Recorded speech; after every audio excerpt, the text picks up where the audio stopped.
ಕಳೆದ ಒಂದು ದಶಕಕ್ಕೂ ಹೆಚ್ಚು ಸಮಯದಿಂದ ಭಾರತ ವಿಶ್ವಗುರು ಆಗ್ತಾ ಇದೆ ಅಂತ ಮೋದಿ ಸರ್ಕಾರ ಮತ್ತು ಅದರ ಜನ ಹೇಳ್ಕೊಳ್ತಾನೆ ಬಂದಿದ್ದಾರೆ.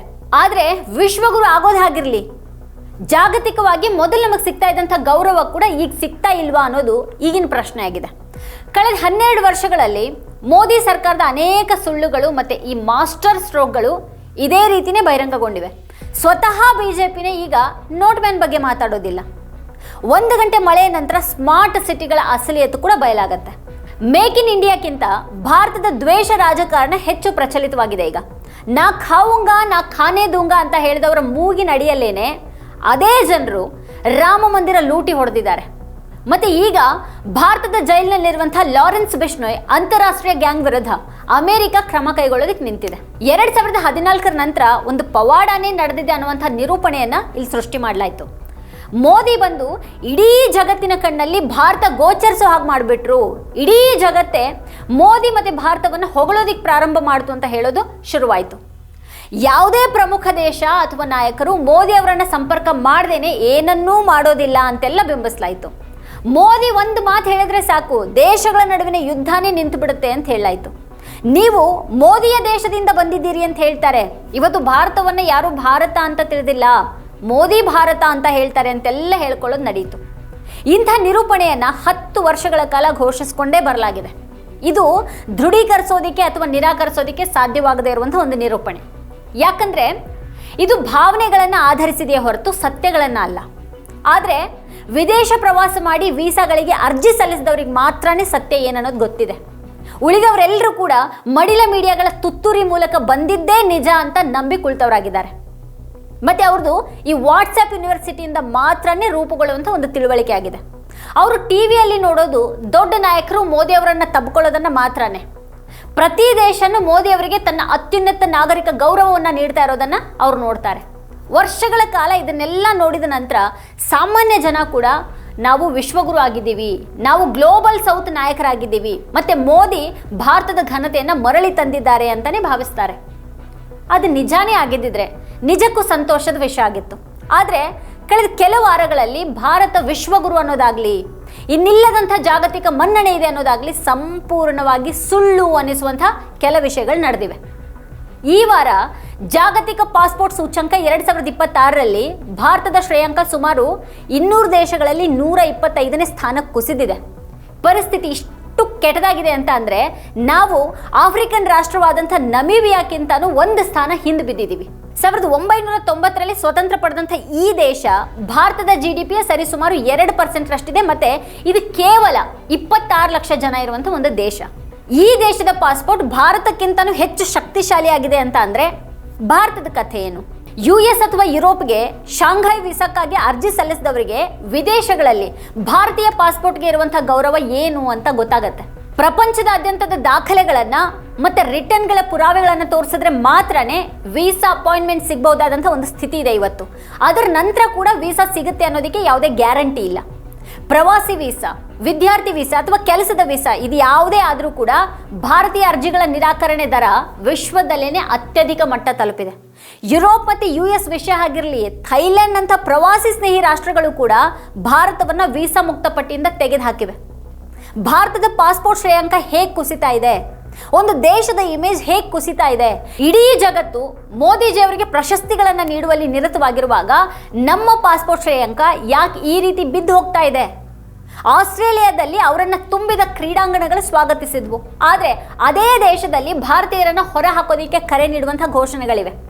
ಆಸ್ಟ್ರೇಲಿಯಾದಲ್ಲಿ ಮಾತ್ರ ಅಲ್ಲ, ಭಾರತೀಯರು ಈಗ ವಿವಿಧ ದೇಶಗಳಿಗೆ ಪ್ರವೇಶ ಪಡೆಯೋದನ್ನು ತಡೆಯಲಾಗ್ತಾ ಇದೆ. ನಮ್ಮ ಇಮೇಜ್ ಮತ್ತು ಪ್ರತಿಷ್ಠೆ ಅಂತಾರಾಷ್ಟ್ರೀಯ ಮಟ್ಟದಲ್ಲಿ ಕಡಿಮೆ ಆಗ್ತಾ ಇದೆ. ಈ ಪ್ರಶಸ್ತಿಗಳನ್ನು ಮೋದಿಗೆ ಮಾತ್ರನೇ ನೀಡಲಾಗ್ತಾ ಇದೆ. ಹಾಗಾದರೆ ಇದರಿಂದ ದೇಶಕ್ಕೆ ಏನು ಪ್ರಯೋಜನ ಇದೆ? ದೇಶ ಏನು ಗಳಿಸ್ತಾ ಇದೆ ಮತ್ತು ಇಲ್ಲಿ ನಾಗರಿಕರು ಏನು ಗಳಿಸ್ತಾ ಇದ್ದಾರೆ? ಗ್ಲೋಬಲ್ ಸಿಟಿಜನ್ ಸೊಲ್ಯೂಷನ್ ಸಂಸ್ಥೆ ಈ ವರ್ಷದ ಗ್ಲೋಬಲ್ ಪಾಸ್ಪೋರ್ಟ್ ಸೂಚ್ಯಂಕ ಶ್ರೇಯಾಂಕವನ್ನು ಬಿಡುಗಡೆ ಮಾಡಿದೆ.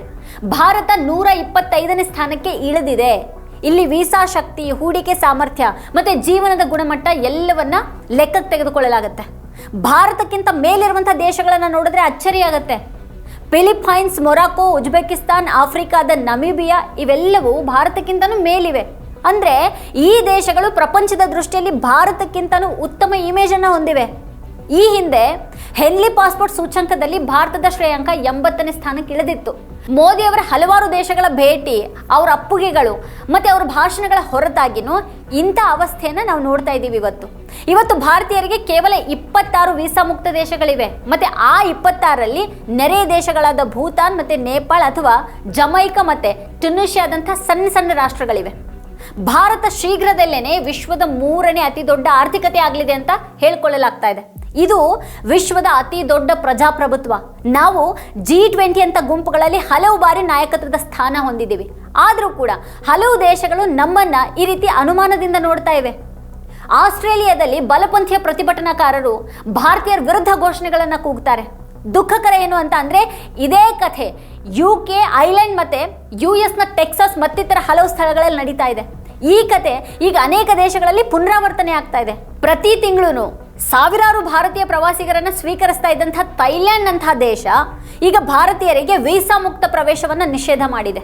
ಇದು ಇನ್ನೂ ಹೆಚ್ಚಿನ ಅವಮಾನಕರ ಷರತ್ತುಗಳನ್ನು ವಿಧಿಸಿದೆ. ಮೇ ತಿಂಗಳಲ್ಲಿ ಥೈಲ್ಯಾಂಡ್ ಭಾರತವನ್ನು ತನ್ನ ವೀಸಾ ಮುಕ್ತ ಪಟ್ಟಿಯಿಂದ ತೆಗೆದುಹಾಕ್ತು. ಇಲ್ಲಿಯವರೆಗೆ ಭಾರತೀಯ ಪಾಸ್ಪೋರ್ಟ್ ಹೊಂದಿರೋರು ವೀಸಾ ಇಲ್ಲದೇನೆ ಥೈಲ್ಯಾಂಡ್ಗೆ ಹೋಗಬಹುದಾಗಿತ್ತು. ಆದರೆ ಈಗ ಅವರು ಥೈಲ್ಯಾಂಡ್ಗೆ ಪ್ರಯಾಣಿಸೋ ಮೊದಲು ಮುಂಚಿತವಾಗಿ ಯೋಚನೆ ಮಾಡಿ ದಾಖಲೆಗಳನ್ನು ತೋರಿಸಬೇಕಾಗತ್ತೆ. ಫ್ರಾನ್ಸ್, ಜರ್ಮನಿ, ಇಟಲಿ ಮತ್ತು ಸ್ಪೇನ್ನಂತಹ ಯುರೋಪಿಯನ್ ದೇಶಗಳಿಗೆ ಪ್ರಯಾಣ ಮಾಡೋದು ಭಾರತೀಯರಿಗೆ ಈಗಾಗಲೇ ಬಹಳ ಕಷ್ಟಕರವಾಗಿತ್ತು. ಇತ್ತೀಚಿನ ದಿನಗಳಲ್ಲಿ ಶೆಂಗೆನ್ ವೀಸಾಕ್ಕಾಗಿ ಅಪಾಯಿಂಟ್ಮೆಂಟ್ ಪಡೆಯೋದು ಕೂಡ ಕಷ್ಟಕರ ಆಗಿದೆ. US ಪ್ರವಾಸಿ ವೀಸಾ ಪಡೆಯೋದು ಅಸಾಧ್ಯ ಆಗಿಬಿಟ್ಟಿದೆ. ಕಾಯುವಂಥ ಅವಧಿ 1 ವರ್ಷ ಆಗಿದೆ. ಅನೇಕ ಸ್ಥಳಗಳಲ್ಲಿ H1B ವೀಸಾಗಳು ಮತ್ತು ಗ್ರೀನ್ ಕಾರ್ಡ್ಗಳ ಬಗ್ಗೆ ಮಾತಾಡದೇ ಇರೋದು ಉತ್ತಮ. ಇದೆಲ್ಲನೂ ವಿಶ್ವ ನಾಯಕರು ಮೋದಿ ಭೇಟಿ ನೀಡಿದಾಗಲೆಲ್ಲನೂ ಅವರನ್ನು ಹೊಗಳ್ತಾ ಇರುವಾಗ ನಡೀತಾ ಇದೆ. ಹಾಗಾದರೆ ಈ ಎಲ್ಲ ವಿದೇಶಿ ಭೇಟಿಗಳು, ಪ್ರಶಸ್ತಿಗಳು ಮತ್ತು ಹೊಗಳಿಕೆಗಾಗಿ ಮಾತ್ರನಾ ಅಥವಾ ಅವ್ರ ಸ್ನೇಹಿತರಿಗೆ ಒಪ್ಪಂದಗಳನ್ನು ಪಡೆಯೋದಕ್ಕಾಗಿನ? ಮೋದಿಯನ್ನು ಟ್ರಂಪ್ ಹಾಡಿ ಹೊಗಳ್ತಾರೆ, ಆದರೆ ಭಾರತವನ್ನು ಹೇಗೆ ನಡೆಸ್ಕೊಳ್ಳಲಾಗತ್ತೆ? ತಿಂಗಳುಗಳ ಕಾಲ ಭಾರತೀಯ ಸರಕುಗಳ ಮೇಲೆ 50% ಸುಂಕವನ್ನು ವಿಧಿಸಲಾಗಿದೆ. ರಷ್ಯಾದಿಂದ ತೈಲವನ್ನು ಖರೀದಿ ಮಾಡಬೇಕಾ ಅಥವಾ ಬೇಡವಾ ಅನ್ನೋದನ್ನು ಅಮೆರಿಕ ನಿರ್ಧಾರ ಮಾಡುತ್ತೆ. ಇರಾನ್ನ ಚಬಹಾರ್ ಬಂದರಿನಲ್ಲಿ ನಾವು ಉಳಿಬೇಕಾ ಅನ್ನೋದು ಅಮೆರಿಕ ನಿರ್ಧಾರ ಮಾಡುತ್ತೆ. ಇನ್ನು ಇದರ ನಡುವೆ US ಭಾರತೀಯ ವಿದ್ಯಾರ್ಥಿಗಳಿಗೆ F1 ವೀಸಾಗಳ ನಿರಾಕರಣೆ ದರ ಹೆಚ್ಚಾಗ್ತಾನೆ ಇದೆ.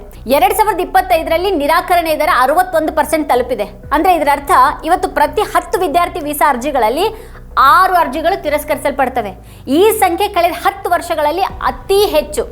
2015ರಲ್ಲಿ ನಿರಾಕರಣೆ ದರ ಕೇವಲ 23% ಆಗಿತ್ತು. ಗೂಗಲ್, ಮೈಕ್ರೋಸಾಫ್ಟ್ ಮತ್ತು IBMನ CEOಗಳು ಎಲ್ಲರೂ ಕೂಡ ಇಂಡೋ ಅಮೆರಿಕನ್ರೇ.